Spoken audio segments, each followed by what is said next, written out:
শুভ ভাইফোঁটা। তো প্রত্যেকটা ভাই বোনেদেরকে জানাই ভাইফোঁটার শুভেচ্ছা। আর দেখো ভাইফোঁটার সকালবেলা না, ভাইফোঁটার আগের দিন রাত্রিবেলা আমি বাপের বাড়ি চলে গিয়েছিলাম। মিষ্টি তো আগেই কিনে রেখে এসেছিলাম।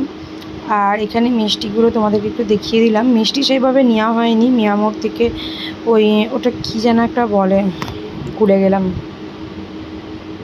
পনির কর্ন প্যাটিস বা এরকম কিছু একটা হবে।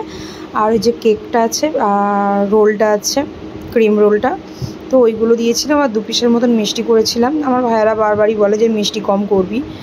ভাইফোঁটা মানে দেওয়ার সময় আমি ছবি তুলতে পারিনি। ভাইফোঁটার দিনেই ছিল আমার ছেলের বার্থডে, রান্নাবান্না করা, ভাইফোঁটা দেওয়া, মানে আমার খুব একটা চাপের ব্যাপার হয়ে গিয়েছিলো।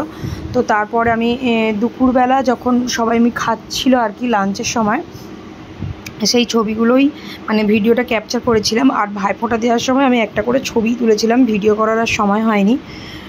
তো সবাইয়ের ছবি আমি একটা একটা করে আপলোড করেছি, তোমরা দেখে নিতে পারো। আর ভাইফোঁটাটা আমার কাছে একটা মানে কি বলবো, একটা অন্য রকমের ভালো লাগা কাজ করে, অন্য রকমের ভালোবাসা কাজ করে। বাড়িতে সবাই একসাথে আসি, থাকি, খাওয়া দাওয়া, মজা, হই হুল্লোড়, মানে সেই একটা আলাদা লেভেলের আনন্দ হয়। প্রত্যেক বছরই দিনটার জন্য অপেক্ষা করে থাকি। তো এবছরও তার ব্যতিক্রম হয়নি, আর প্রত্যেক বছর অপেক্ষা করেও থাকবো। তো ভিডিওটা ভালো লাগলে অবশ্যই লাইক কমেন্ট